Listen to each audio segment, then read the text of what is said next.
Good afternoon, everyone, and I want to welcome you to our webinar. This is a webinar and not a meeting. So like watching TV at home, you can see and hear us, but we cannot see or hear you. For those who want CPD certs, either email myself or owner after the meeting, and we will email you your cert or copies of the slides. You can submit your questions via the Zoom functionality or emailing Eoin or myself. Two experts are contributing this morning. Eoin Buckley and Andy Ivory-Corr will take their questions at the end of the webinar after Andy's presentation. Our first presenter this morning is my colleague Eoin Buckley of ABM Financial Advisors. Thank you, Sean. Good afternoon to all. So what I would like to talk to you today about is the generosity of the Irish private pension system and how you can take full advantage of that. Okay, so hopefully there is slides appearing on the screen. So we're looking at the Irish pension system, unlocking the generosity. So when somebody first sat me down and explained the Irish pension system to me, and they brought me through the various reliefs, and when they mentioned employee contributions, AVC contributions got 40% income tax relief.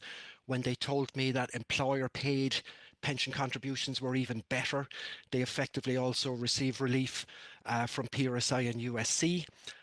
Those employer paid pension contributions also qualify as a deduction against corporation tax. And then that the fund value grows fully tax free.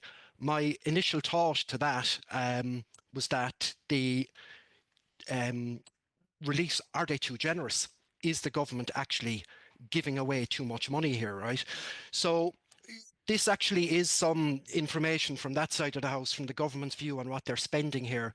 So this is from a wider report, right? Anyone interested in all the detail? It's from the Tax Expenditures in Ireland report, October 2024. So somebody can Google that if they want the full detail. You're just going to get one graph from me. And this shows the top 20 tax breaks in Ireland. And pensions figure very substantially on this.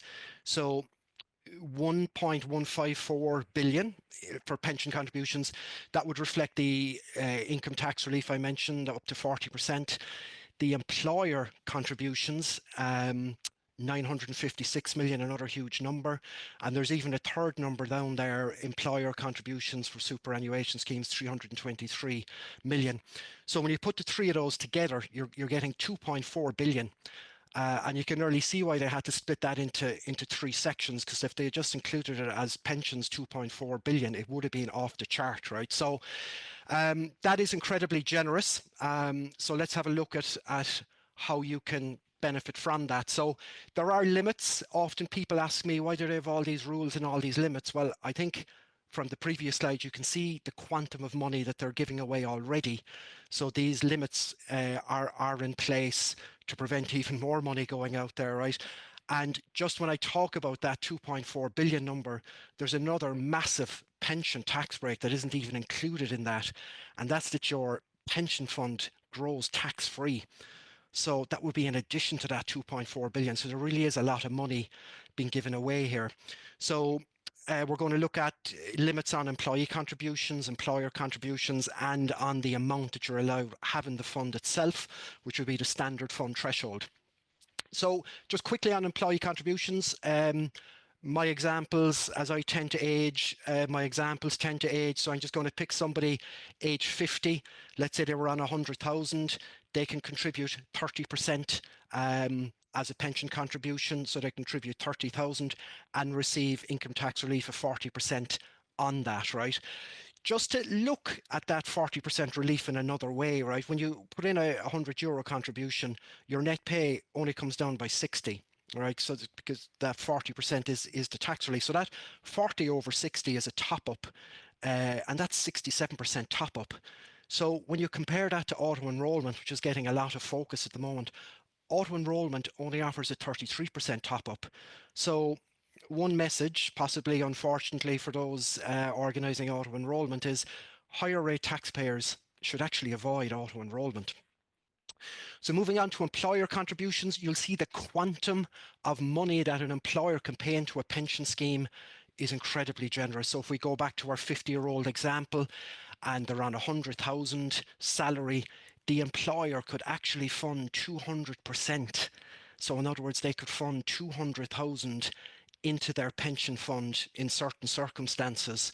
So that is an incredible amount of money. Now, that's going to happen in a limited amount of situations, typically where the employee is effectively the employer. By that I mean that they're most likely going to be a director and a shareholder of their own company if they're going to be looking at contributions to get near those limits, right? And as I mentioned, you're also saving PRSI and USC, so that's a €52 saving over 48, which is what you're forgone in your net pay.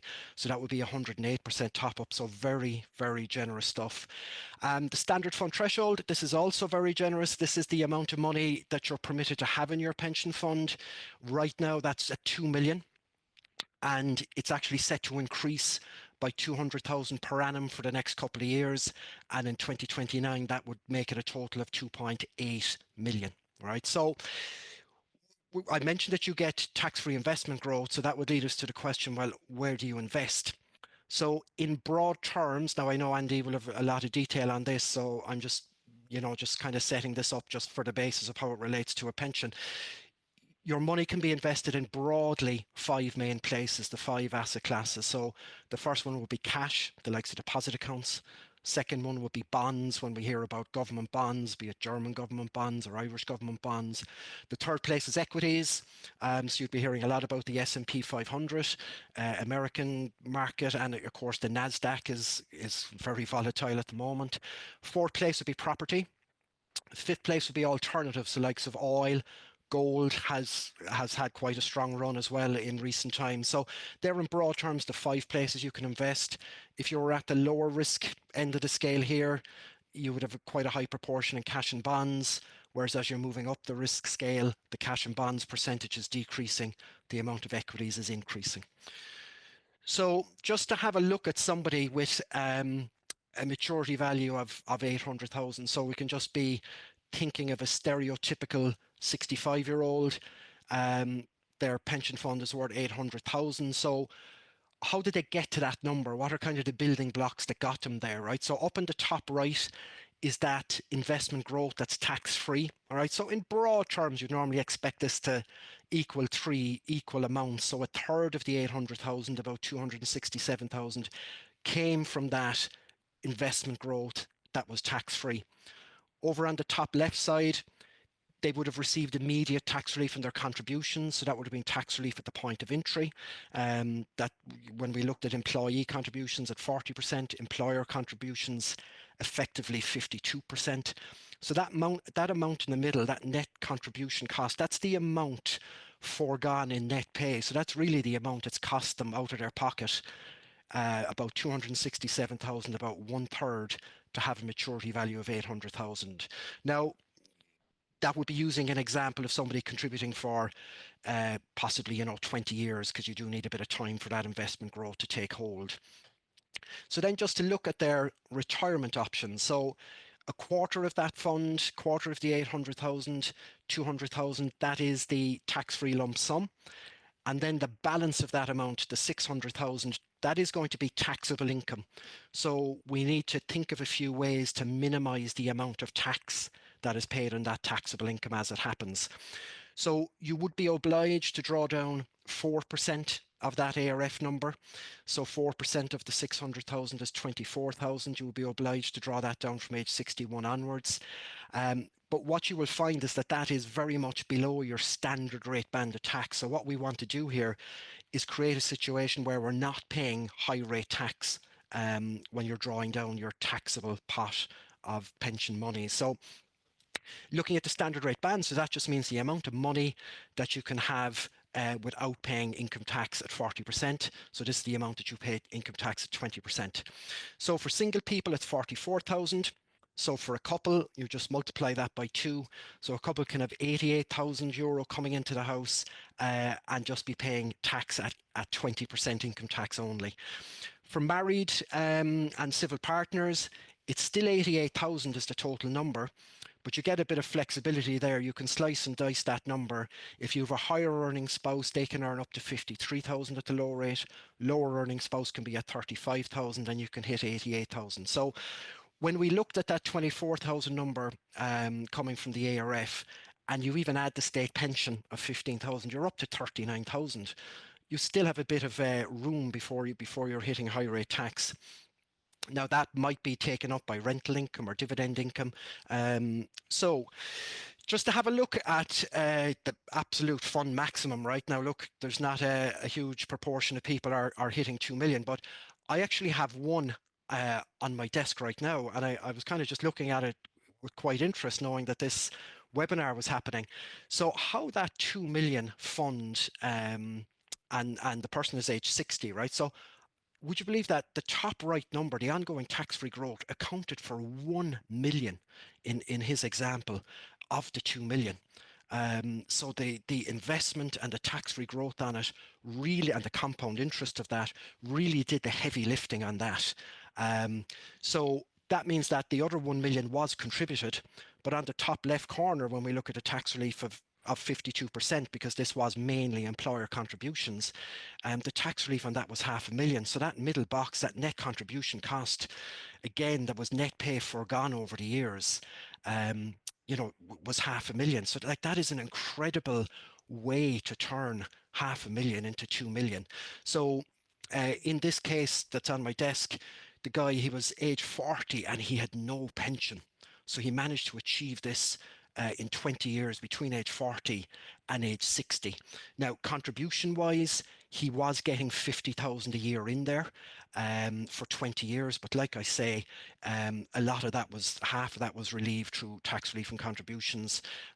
So again, the net cost to him there was 25,000 per annum for the 20 years. So when we look at then retiring that, so a quarter of that fund is 500,000.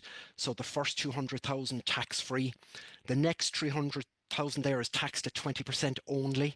So there would be a tax bill there of 60,000. So in this case, if you retire this immediately, you would see a lump sum of about 440,000 going into your current account within a week or two of submitting your retirement papers. The other 1.5 million that will be in an ARF, or in recent years could also be in a vested PRSA, forced to draw down 4% of that, that is 60,000 euro. Now, again, in this case that I'm looking at, he actually doesn't want 60,000 euro because he has rental income of about 40,000. So he actually only wants about 20,000. So what we can do in that situation is we can utilize the flexibility of the PRSA. So what we're doing here is, as a pre-retirement transaction, we are moving the money out of the master trust type based pension scheme that he's in and moving it into 5 different PRSA policy numbers. Now, he could have as many PRSAs as you want, but we just thought it was keeping it reasonably straightforward to have 5. So you can have a PRSA policy of 400,000 each, and then you can just retire these one at a time. So it gives you the ability to control the amount and timing of the retirement cash flows you're getting in retirement. So what we will look at doing here is we will retire the first PRSA, so the 400,000. He will get 100,000 of that tax free. The other 300,000, he will be forced to draw down 4% of that, which is 12,000. He actually wanted 20, so we'll dip into that PRSA and take out another 8,000 to hit that 20 number, to hit his standard rate band. Now, just to mention, all this plotting and planning ends at age 75, when all uncrystallized PRSAs must be vested at that point. But in this case, the guy I'm working with is 60, so he's 15 years of plotting and planning to do exactly what he wants. Now, anyone who knows, when they meet me, they know at some point I bring up the not so cheery subject of death, right? And what happens to my monies when I die, right? So here we're just looking at this in a post-retirement type product setting. So we're looking at the ARF or the vested PRSA. So again, going back to that stereotypical 65-year-old. He's drawn down his tax-free lump sums. The balance is a taxable ARF. So what happens when he dies, right? How does that work, right? So in normal cases, the ARF will go to an ARF in the name of the surviving spouse. Now, that doesn't create any new taxes at that point. There's no capital acquisitions taxes. There's a spousal exemption. So the spouse just takes over that ARF, or the phrase they use in the textbooks is the spouse steps into the shoes of the ARF holder. So, and then they're drawing money down as taxable income, just as the first spouse was. So then when the second spouse dies, they will most likely be looking to pass this on to children. Now, small bit of subtlety on how this is treated from a tax point of view. If the child is over age 21, there's no capital acquisitions tax, but there is an income tax at a rate of 30%.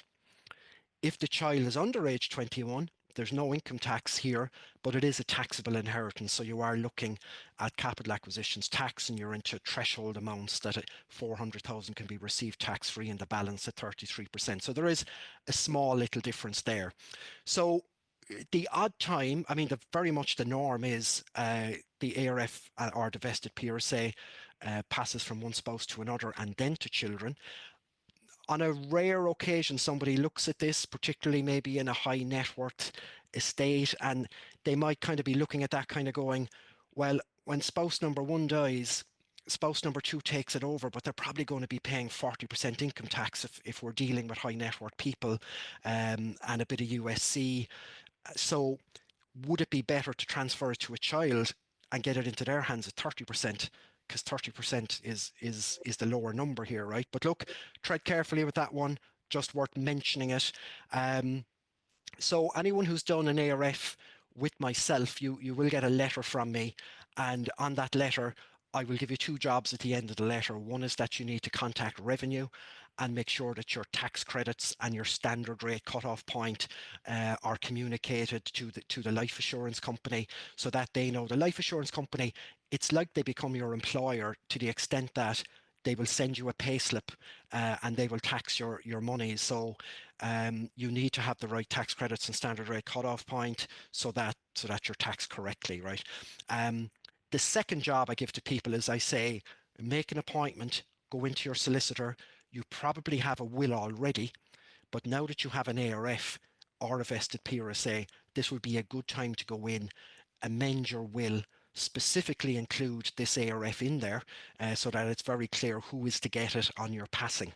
And also, as you're in with the solicitor, I'd mention, just bring up the subject of an enduring power of attorney.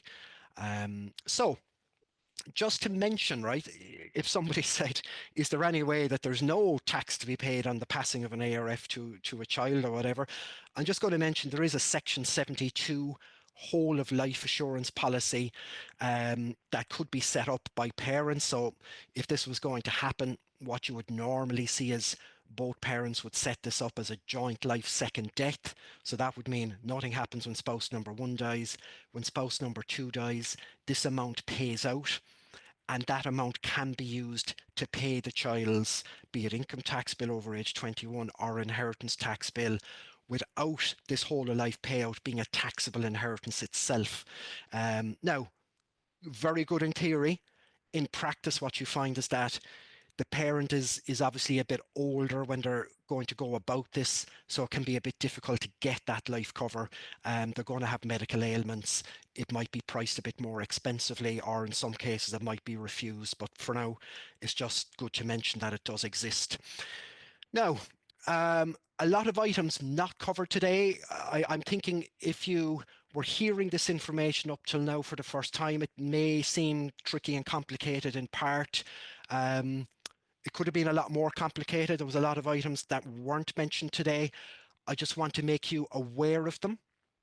And also, as I just quickly mentioned these, if there's any of these that you're interested in hearing more about, let us know. We could use that as a subject for a future webinar. So a lot of things that come across my desk. So people funding a pension, should they do it via master trust or PRSA? The answer on this changes depending on the year you ask me the question. If we went back 3 years ago, master trust would have been the answer. 2 years ago, due to changes in the Finance Act, they very much improved the PRSA to the extent that last year, if you'd asked me that question, I would have said a PRSA is a way to go. Then in the most recent Finance Act, they reined back some of the benefits of the PRSA. Now the answer is it depends. Now you might say it depends on what. It depends on what you're trying to achieve. Are you focused on trying to get as much money in as employer contributions as possible? That's going to be master trust. Are you focused on a debt and service payout that is the most efficient? That's going to be PRSA. So they're one that's a tricky subject and changes from year to year. Moving jobs. So maybe somebody gets fed up with their employer, they want to move on, they find a new job, they move from company A to company B. What should they do with that pension fund in company A? Right now, I'm going to say straight away, it doesn't tend to be a good idea to move it over to company B, and we can go through that in more detail. So if moving jobs is about you getting fed up with your employer, redundancy or termination is your employer getting fed up with you. Okay, so this, if you go back, I suppose, a number of years ago, redundancy was always seen as bad news. I would actually see that quite differently now. I would see redundancy and termination payments, for some people, it can be viewed as very good news. It gives them an opportunity to get tax-free cash. Statutory redundancy will be tax-free. Termination payment, there will be an element of that will be tax-free. And within the various options and calculations, there's something called a standard capital superannuation benefit. And you can often get more money in that route by waiving a right to a pension tax-free lump sum.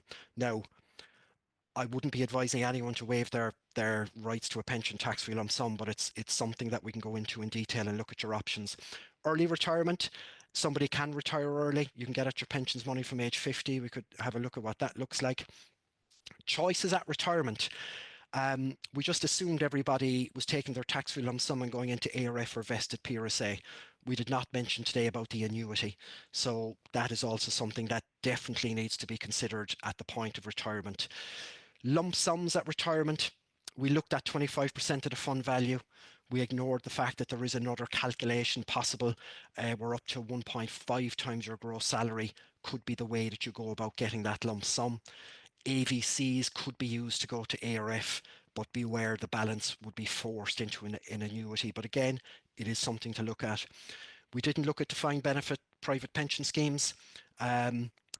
Often what you'll find is, sometimes a scheme gets into financial trouble and the member is kicked out, and there's a figure that a transfer value that's given to him in a defined contribution arrangement. Sometimes the scheme is in good shape, but they'll still offer the person retiring at age 55 a big ball of money to come out of the defined benefit scheme and then go into their defined contribution arrangement. Right now, tread with caution, but it's something out there that happens. So there will be a few people even listening in today who are in that situation or have had that situation. So that's another topic that could be discussed someday. We didn't mention defined benefit public sector schemes. We didn't really mention the state old age pension. Plenty of change going on there. You don't have to take that state pension at age 66. You can defer that to age 70 for a higher figure. Now, another reason why you might consider deferring that, the state pension approach has moved to a new calculation method, or is in the process of doing so, the total contributions approach, where you need 40 years of PRSI contributions to get a state pension. So maybe delaying your state pension from 66 to 70 would allow you a couple of years to accumulate some more PRSI years. Pension adjustment orders. We didn't talk about people getting divorced and how that impacts on pensions. We spoke about death post-retirement, but we didn't speak about death before retirement. Now, we did that in a previous webinar, so feel free to look up our website there, April 2024, when we went into some detail on that. So my last slide, the items that we did cover today. Okay, so we spoke about your pension fund, how to save it, the tax reliefs available on your employer contributions, make the absolute utmost use of those, try and hit the maximum you're allowed to put in. How to grow it. We looked at, just talked in broad terms about the asset classes that you'll be investing in and how they will benefit from tax-free growth. We spoke about how to spend it, using your standard rate band of tax wisely, and considering for larger amounts multiple PRSA policies for flexibility and drawing down those cash flows. And we also spoke about how to pass it on, capital preservation for the next generation and what happens there. So with that, I will take questions at the end if there are any. And for now, I'll hand you back to Sean. Thank you, Eoin, for your insights and your expertise. So our second and final presenter this morning is Head of Investment Sales at New Ireland Assurance, Andy Ivory-Corr. Thanks, Sean. I hope everyone can hear me clearly, and good afternoon to everybody, and thanks for the opportunity to speak with you this afternoon. A lot of information, I think, taken in from Eoin there in relation to pension planning, and what I'm going to cover off for the next 20-25 minutes is just a little bit around markets and the behavioural aspect of investing, and in particularly in relation to pension investing. I've entitled the presentation "Investing at a Price of Emotional Comfort," and this comes from the area of behavioral economics, which is we typically as investors pay a high price for emotional comfort. I think it's quite timely today, just given that we have had quite a roller coaster ride in markets since the middle of February. And that short-term roller coaster ride can lead us as investors into making short-term decisions which really affect our long-term success in investment. So I wanted to try and look at some of where we are with markets at this particular point in time.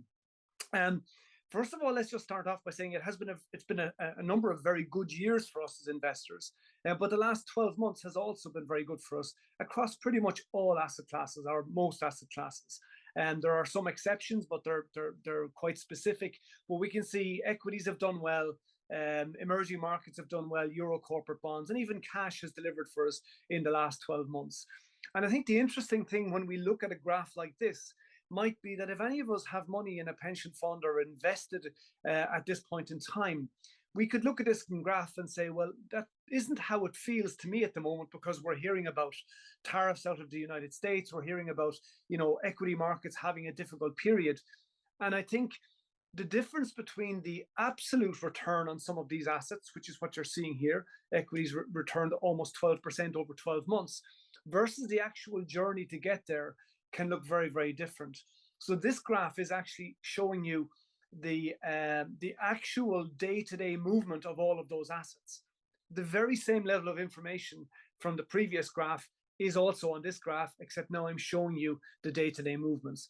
And we can see equities have been the dominant driver of return, and that's the green line on the graph, the top green line on this graphic, followed closely by emerging markets, both considered risky assets, both typically volatile assets. But what we can clearly see here is, even though the absolute return from both of them over 12 months has been quite strong, at sometimes in that 12-month period, the journey to get there has felt quite uncomfortable. And that really, I think, is the theme running through a lot of the messages that I'd like to give over these 20 minutes, is that volatility is just part of investing. And I think in order for us to achieve our long-term goals and to try to generate the sort of returns that a lot of the time we need to generate to achieve those goals, we kind of have to live with that day-to-day volatility and not allow ourselves to get spooked by what might be happening in the here and now. We're all inclined to suffer from what's called recency bias. And recency bias is that we are inclined to react based upon what we're hearing in the here and now. So what's in the news today or tomorrow or yesterday can be what leads us to make short-term decisions, as I've said, which can really impact our lives maybe in 10 or 15 or 20 years time. So I think the key message is to try to avoid reaction to short-term volatility in markets. But we have seen some trends coming through in the last little while. I'm not suggesting any of us should react in any way to these trends, but it is good to be aware that there are some changes have come through in the last little while. And we had become used to the dominant return of equity markets coming from the United States. Many of us may or may not be familiar with the fact that the US makes up about 70% of the world index today. So if you're just an investor who's diversified across the world index, about 70% of your money is in the US. Year to date, what we've seen is a bit of a change for the books. Europe, up to the 25th of March, which is a couple of days ago, is showing a year-to-date return of 8.1% positive, while the US is showing minus 6.7% negative. That's quite a big swing. And that has made a big change for the books for us as investors when we've become so used to the US being the dominant positive driver of our returns. The one I will ask you to take note of is where the green arrow is pointing to the bottom line there, which is the Magnificent Seven. Now, I hate using such terminology, but the Magnificent Seven has become quite a common phrase that's been used in investment markets over the last couple of years. And it is the domination or the dominant impact that a very small number of companies have had, not just within the United States, but actually within the overall world index. To put this in context for everyone on the call this morning or this afternoon, for the year 2024, these 7 stocks accounted for about 42% of the overall return from equities in that year 2024. So we've seen this concentrated dominance of quite a small number of stocks. We're probably familiar with them, but just to show you as an example, Apple now makes up 6.8% of the S&P 500, which is the top 500 companies in the US. The green arrow I've put over Tesla because Tesla has been one of the Magnificent Seven stocks, but given the fall in its share price in the last number of weeks, what we've seen is the great Warren Buffett's company, which is Berkshire Hathaway, has now taken the place of Tesla.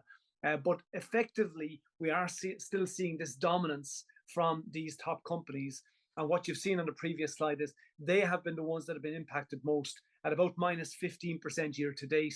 And this is due to the fact of the uncertainty of tariffs and of interest rates and the impact interest rate uncertainty can have on what we call growth stocks. And these are stocks that are typically trading a little bit more expensive than the market itself. The reason they're trading that way is because we believe that they're going to grow faster than the market itself in the future. And we are typically willing to pay a premium for that future growth. If that future growth becomes questioned, then obviously that premium that we're willing to pay becomes smaller. And the way that typically becomes smaller is these shares fall back in value. But I do think it's really important for us to just keep the recent market weakness, keep a sense of perspective on it. Effectively, the drops we've seen in equity markets year to date have really just brought us back to where we were in around the 7th of November. So when you look at those drops through the lens of that longer term nature, which is I'm showing you a 5-year return here, it really should show us that making any sort of knee-jerk reactions when we get a weakness in markets like we've just seen is something we should think very carefully about and instead think more about what our long-term objectives are, what the tax reliefs are we can get for our pension, and what sort of a pot we can expect to achieve over whatever number of years we have to retirement. And behaviorally, and I do a lot of lecturing on behavioral finance and behavioral economics, one of the things we do know behaviorally is that it can be very difficult for us to keep that long-term perspective. And I think if you were to look at this graphic, the top graph is something like we've been seeing in the last couple of weeks. It makes us nervous what we've seen over a week or 2 or even 4 weeks. But when you put that in the context of that longer term market, and as pension investors or long-term investors, none of us should typically be invested in market-related investments for less than 5 years. We would say 7 to 10 years would typically be the time frame. And risk typically dissipates with time. I'm not saying it's eliminated, but it dissipates with time. And I hope that this graphic is just another example of how the short-term movement, when put in the context of a long-term investment market, really does become much less relevant. What we do see out of the current weakness is that the actual valuations applied to equities have now come back. This is a fussy-looking slide, but in very simple terms, not knowing everyone on this afternoon's call, I don't know what level of knowledge people may have, but typically every company, every stock that we can buy today trades on a multiple of its earnings. Therefore, every stock market trades on a multiple of its earnings. Sometimes that multiple of earnings can be quite high, as the graph here is showing back in 2000 on the left side of the graphic, which was the technology bubble. Then we saw similarly again in 2020 prior to COVID. But essentially, the forward PE, which is the price to earnings that we are typically willing to pay to buy a basket of global stocks, in February was at 22 times earnings. Today, that's at about 18 times earnings. What that means is that this current market weakness has made the price at which we can buy the global stock market quite a lot cheaper. The long-term average is about 16 and a half, so we're still a little bit expensive relative to long-term average. But what I would say is this does pose an opportunity, but the threat that is also there in the background that we just need to be mindful of is, in order for that PE ratio to make good sense, we do need the underlying expected earnings to come through. So we are seeing some nervousness about the potential for recession in the United States. That could obviously impact the underlying earnings of some of those companies. And so I would say, as investors, if you were just wondering about short-term markets, the one thing to watch out for is, do we see earnings coming through as expected in the next number of months? It could well be the next leg down for equities in the short term if we got any short-term surprises. My message, however, is that what time shows us is that being diversified is the key to long-term success. Eoin, I think, spoke eloquently about that earlier on in his presentation. He spoke about the range of different assets that we can invest in. Our key mantra would be to be diversified across a range of assets within your pension fund, within your investment fund. And I'm showing you here back as far as 2007. Again, this looks like a very fussy graph, but there's a very simple message from it. Ranked from top to bottom, under each year, shows you the asset that had the best performance at the top and the asset that had the worst performance at the bottom under each particular year. The blue line is tracking the performance of global bonds, typically government bonds. The orange line is tracking the performance of global equities. And what we can clearly see over those years is the random path that both of these assets take over time. And what it leads me to always preach is to say, how can we possibly try to foresee which of those assets is going to be the best performer every year? Very, very difficult. The easiest way in which to try to deal with that is to try to ensure that we remain as diversified as we can to suit our time frame for the investment, but also to suit our objective. We are going to have plenty of things for markets to be nervous about, folks, as we go through 2025 into 2026. I could spend all of this webinar speaking to you about the 4 points alone that I've put on this slide. Where do we go with tariffs? We don't quite know. One day they're on, one day they're off. Then they're on, but they're limited. Then they're on, but they're excluding motor vehicles. You can see the trend that's coming through, which is that the market has been reacting quite negatively to the threat of tariffs. And then as that threat becomes lifted, the markets rally again. I don't think we've seen the last of that. So, we've probably all heard of bull and bear markets. I think this market is probably going to be closer to a kangaroo market, which is that we're going to be finding that it's bouncing around the bottom or bouncing up and down on a day-to-day basis, week-to-week basis, as the tariffs find their levels in the next number of weeks. Inflation still remains an unknown. Is the inflation genie back in the bottle? If it's not, does that mean that interest rates won't go down, as the markets now expect? We still do expect European interest rates to go down by at least another 0.5%. Please don't take anything from that, because those sort of forecasts to me are relatively futile, because things that happen in a very short period of time can change that. However, the general market consensus is for Eurozone interest rates to go down further. The market consensus is for US rates to go down further. And so I think the market for the next while is going to be driven by what happens with interest rates, what happens with inflation, and a lot of that will be driven by what happens in the US with their tariffs campaign. And all of that, I think, leads to the bottom right here, which is, do we see a squeeze on company earnings? Do we see a recession in the US? And if so, what impact might that have on company earnings, and what impact that might have on global equities? If you're a very short-term investor, those things may matter. If you're a long-term investor, in the main, they don't. Because in the main, what happens in markets, when you look back in 10 years' time, what happened in the market in 2025 is probably going to be reasonably irrelevant.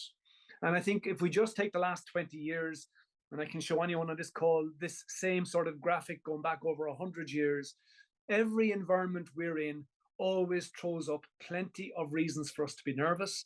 There is always some pending crisis, but typically, if you believe that economically the world is going to continue growing, if you're buying good quality assets, be it property that throws off a rent, be it equities that throw off a dividend, and we see these underlying companies becoming wealthier over time, we should expect that over time the market trajectory is upward, but certainly in the short term it can be downward.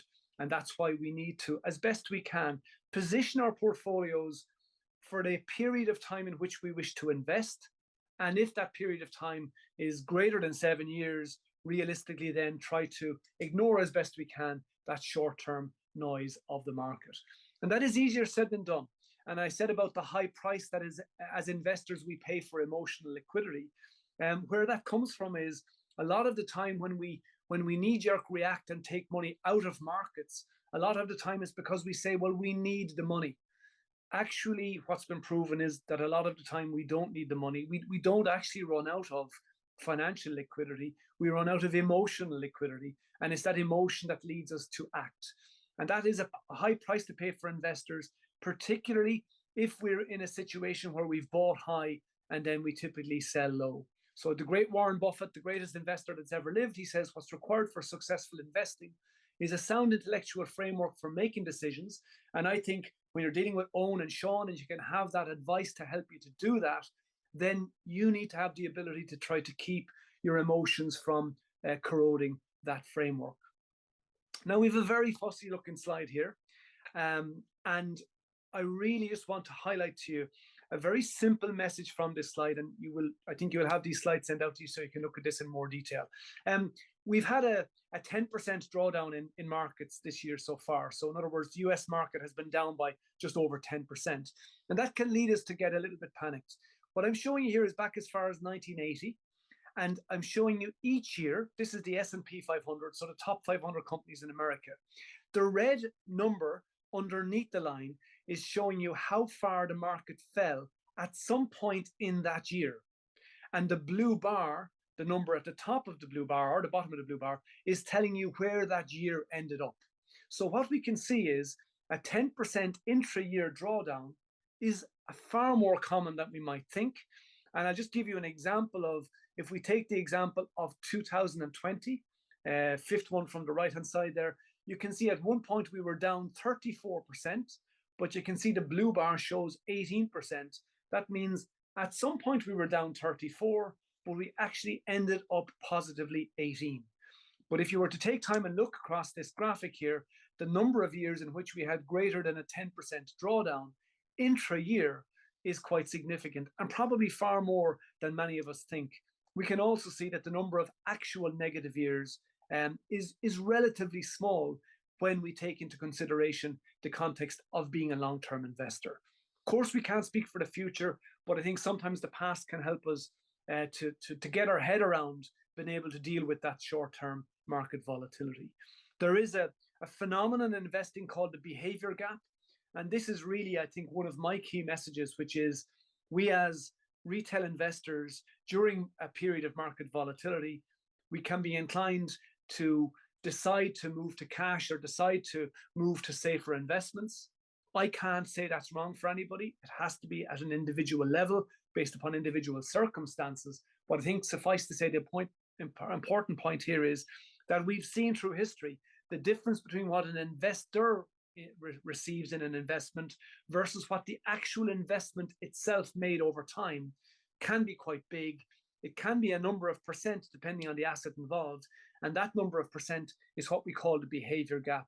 We would always say to try and mind that you don't end up getting caught up in that behavior gap and ending up costing yourself money. So we think about the long-term objectives of investing. If it's pension investing, it's typically to get yourself to a particular level of money. If it's just monies that you've invested that were sitting in a bank account and you've invested for the longer term, I would say one of your primary objectives for all of us as investors, including our pensions money, by the way, should be to try to keep our returns ahead of inflation. I think we've all seen what Irish inflation has been over time. Typically, a lot of your bank deposit accounts don't keep you ahead of inflation over the longer term. That's not to say a deposit account isn't the right thing, because for short-term liquidity, of course it is. But this is something you may or may not have seen before. It's called a rule of 72. And it's a very simple numeric. It's if you take any interest rate between 1 and 10% and divide the number 72 by that number, it will tell you how many years it's going to take for you to double your money. So for example, if we take 3%, you can see 3% on the graphic beside, in front of you. It's going to take 24 years if you earn a return of 3% for you to double your money. And that's very simply, if we divide 3 into 72, it's 24. If we take that to 6%, well, divide 6 by 72, it's 12. It's going to take you 12 years. So you can see very quickly that the impact, every incremental 1% additional return that you can make, the impact it has on the actual future value of your investments. And therefore, the big difference between making 2% on your money versus making 5% on your money, particularly as a pension investor, can't be underestimated. And Eoin spoke again about the importance of compounding. And I think when we speak of compound interest, Einstein referred to compound interest as the 8th wonder of the world. Simple metric here to demonstrate. I know it looks like there's lots of numbers here, but take two investors, investor A and investor B. Investor A began investing at age 25 until age 32, is to the left side of this graphic, and put 2,000 euros away each year for that 7 years. Never put in any more money, or for 8 years, I should say, never put any more money in, and had compound annual growth of 10% per annum. Investor B began investing the year after A stopped, so at age 33, and put in 2,000 a year every year to his or her 65th birthday. So has kept investing right up for 32 years. At the end of the period, investor A put in 16,000, the red ring to the left side. Investor B put in 66,000, the red ring to the right side. But you can see investor A has a pot worth 584,000, while B has a pot worth 488,000. Why is that? Well, that is the power of compounding. And the reason for that is because investor A has been making more money by the age 33 than investor B is putting in each year. And that just demonstrates to us the power of compounding. The earlier you can start investing into your pension, the better. And for every 5 years that you put off putting money into a pension, it can have a significant impact to the long-term pot that you end up with at retirement. These are real numbers, folks, that I'm showing you here. Two investors aged 25 and 35, putting 5,000 a year with 5% growth per annum. So they're very realistic numbers. And you can see at age 65, assuming linearity of return, by the way, so I know that might not be the real world that we all live in, 639,000 for the person who started at age 25, 354,000 for the person who started at age 35. Quite a big difference. For every 5 years you put off, it makes a significant impact on the long-term value of your pension pot.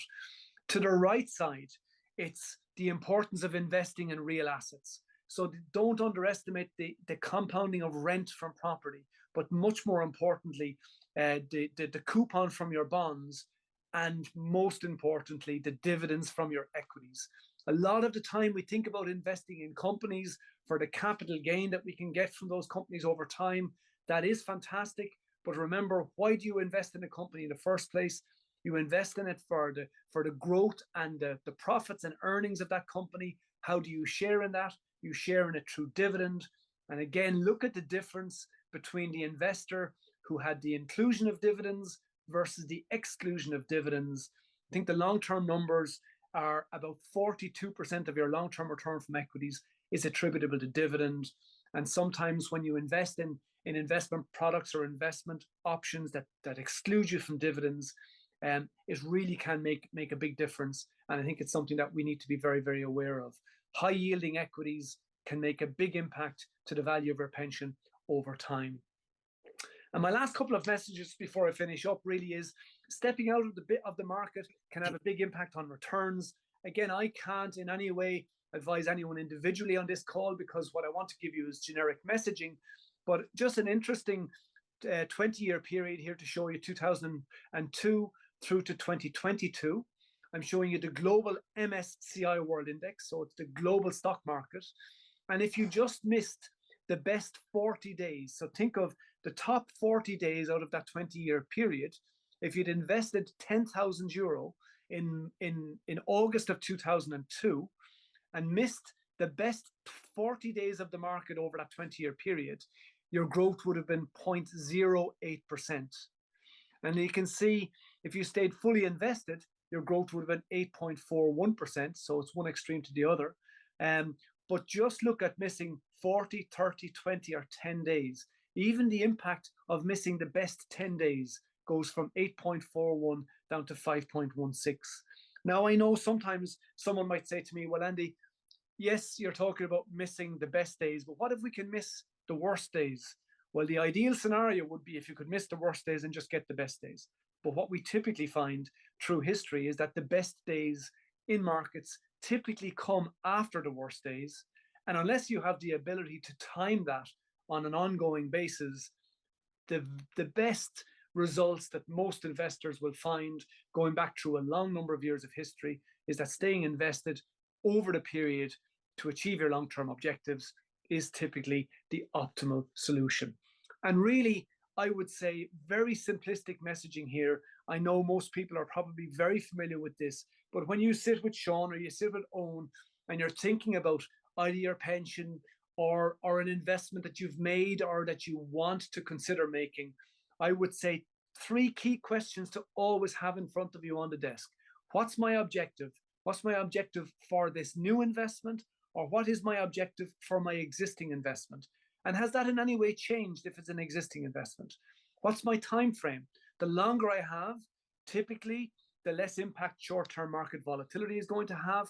But if your time frame is short, market volatility can make an impact. So how long do you intend to invest for?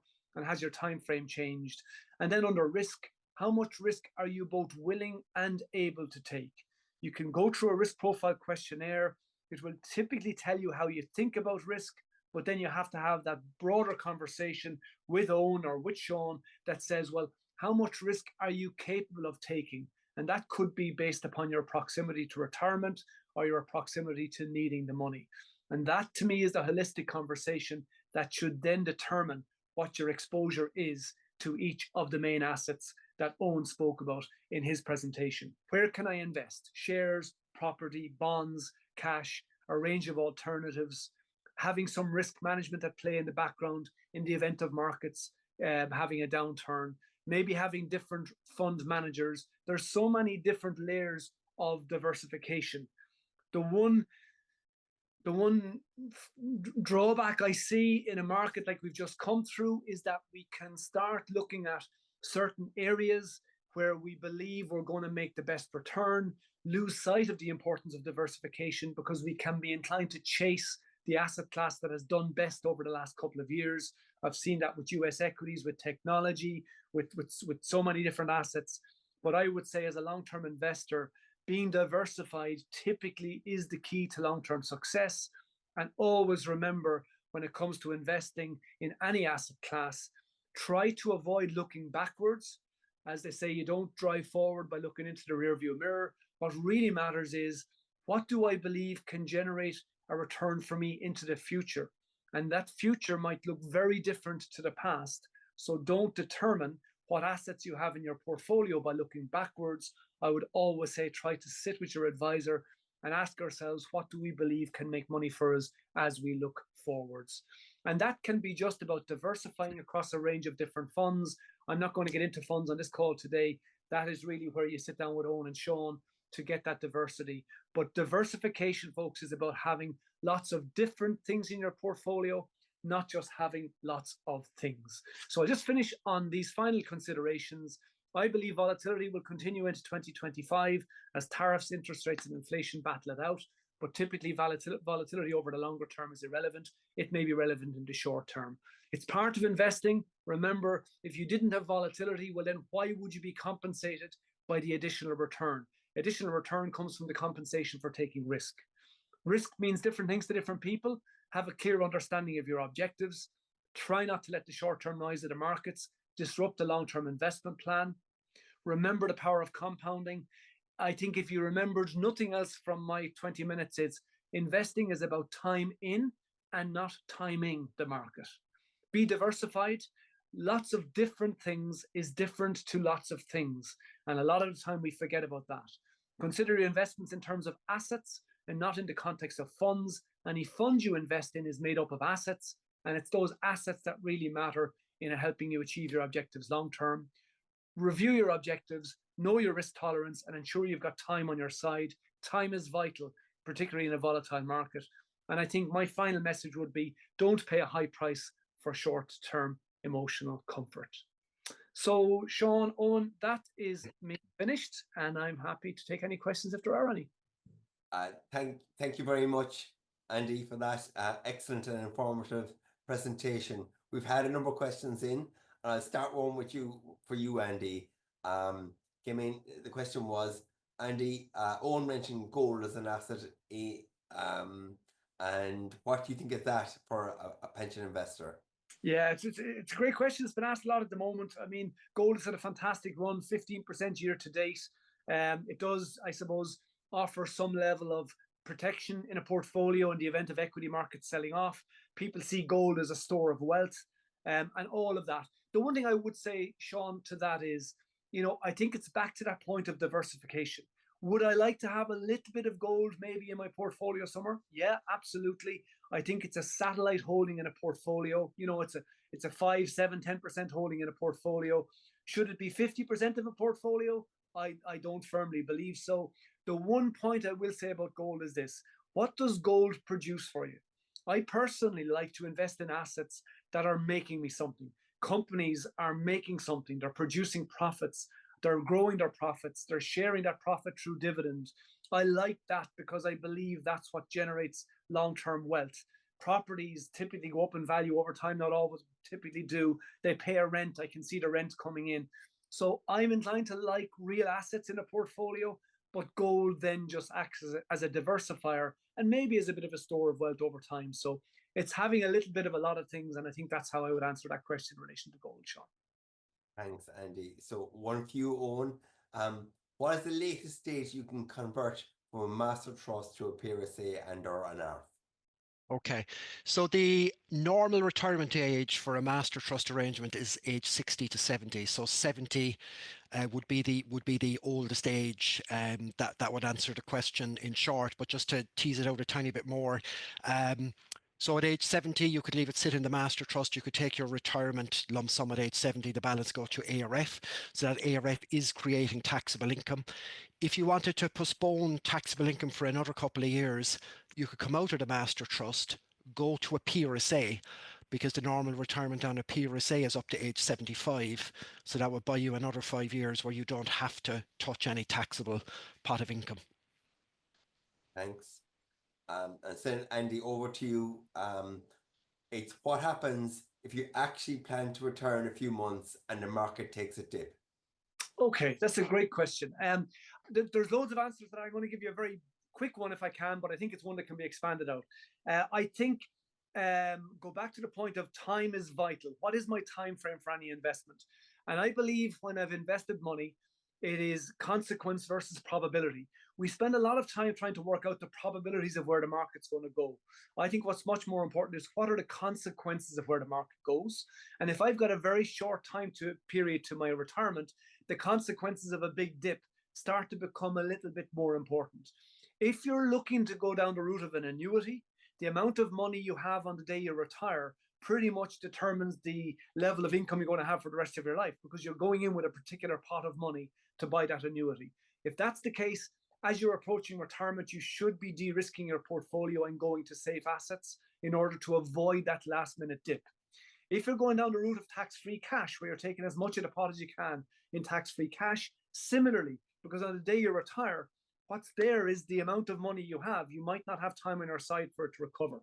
If you're going down the route of an ARF, which is where most people do, remember what you're going to be doing is you're going to be retiring, but you're going to be reinvesting that money straight away.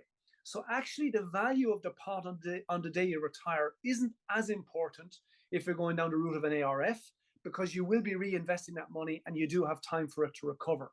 However, very briefly, behaviorally, it can make a big impact to us because none of us like to think we've reached the end of journey one, which is all of our years of saving, we typically don't want to see a 20 or 25% dip in the month in which you are retiring. So even behaviorally, if you're coming close to retirement and you're nervous about the markets, that could be the time to then take a more conservative approach with your money until you retire in 12 months' time. And then you can make your decision as to how you want to invest for the next part of your journey, which is what I call journey two. But I think you know, Sean, and Eoin is the same.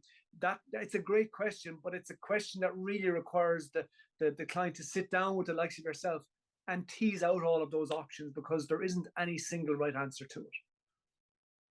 Okay, thank you very much. Now, the webinar is at an end, so I want to thank you, Andy and Eoin, but most importantly, you, the audience who have listened in today.